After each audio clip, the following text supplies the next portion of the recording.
Hey everybody, welcome back to another Diecast review. This is the Ryan Blaney 2018 Duracell throwback car. This was a throwback to his father's paint scheme from 2003. This is the 2000, it's a Duracell scheme, number 12. It was a throwback to his number 77 Jasper scheme. So underneath, or what it comes with, you get the card, and another card, Lionel Garage stuff. So that's all the stuff that comes in it. We'll go ahead and pull the car out here.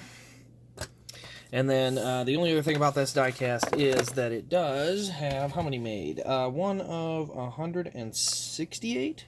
166. But they did make an autograph run with both his and Dave's signature on it. So that is part of the one of the runs they did. So it's a separate run. I'm guessing it's counted different, and I don't know the total quantity of this car. So anyway, we'll get off of that and onto the real stuff. So onto this throwback. This is a really, as I said, it was a bright yellow, and then the number was 77, and it was blue, just like this. It was a pretty good looking scheme. You'll remember it from 2003 because obviously the finish, he was that third place car that they were talking about catching Ricky Craven and Kurt Busch.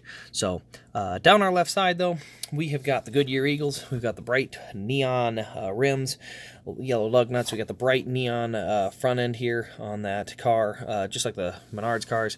You got the blue number 12. We got the blue and gray kind of swoosh coming around the bottom. Menards on the rear.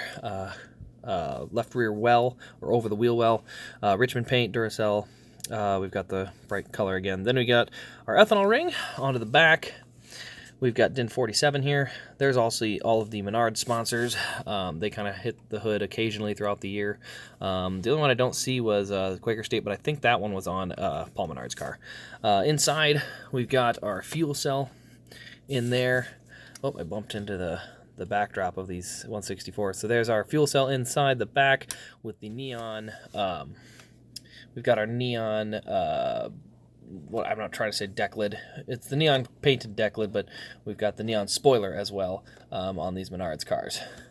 The other thing we do have, oh man, I am trying to keep these cars from falling over back here. The other thing we've got on the rear here, or underneath the back, we've got our DIN number 47. See all the black stuff that comes off there? That comes off that base that the Elites came on back in 2018. We got black skirts. One of the little inserts that goes on the tailpipes has fallen out, so I'm not really 100% sure what I'm going to do with it.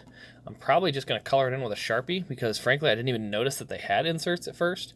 And so now that I noticed that fairly obvious, if I just color that in with a Sharpie, it'll probably do the job. So I'll check and see if it's in the box, but if it's not in the box, I'll have to probably just go ahead and color it in so it doesn't stick out like a sore thumb. But then we got our number 12 again, Monster Energy. We got some throwback logos on the front. Roof flaps do deploy on the roof here. We got our blue number 12. Let's see, let's go ahead and pop that hood open here. For some reason, I always have to poke it open from underneath. I can't seem to get it to ever pop, which I am okay with. A tight-fitting hood, to me, is better than the other option, which is big gaps in the hood and stuff like that. So definitely won't hear me complain. Oh, wow, this is tight. So trying to pop this hood open, this is a tight-fitting hood. I will line all the props there. Popped it. There we go. Ooh, that was good. Kind of a battle. All right, so underneath here we got our Ford engine with the blue headers. We've got the alternator and some hoses on the front here. Air filter cover obviously there as well. Those are actually carbon fiber on the real cars, so if you ever color them black, they kind of look cool. So there's a few things I'll show off at some point that I do if I want to dress up a car a little bit. But that's our under the hood detail. Duracell on the hood. All yellow front end. Actually, I like when a front end is real clean like this. All the same color. Just, I don't know, it looks really, really nice.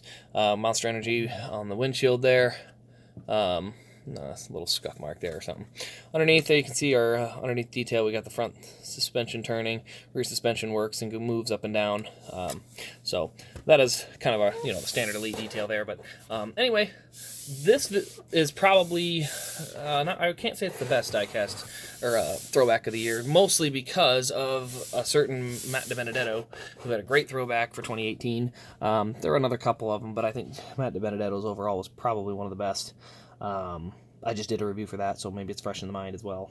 But Anyway, oh, Casey Koenig. I liked his too.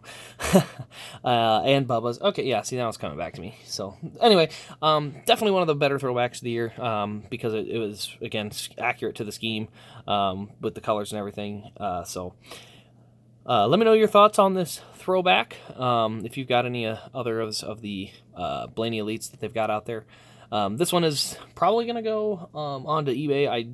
As fun as it is to have the different throwbacks, I just can't fit them all in to my group. So it'll probably end up on the eBay page, but, you know, is what it is. The video is what's important. That's the part that I enjoy the most. So thank you all for watching. Really appreciate it. Like, comment, subscribe, all that fun jazz. And we'll see you in the next Diecast review.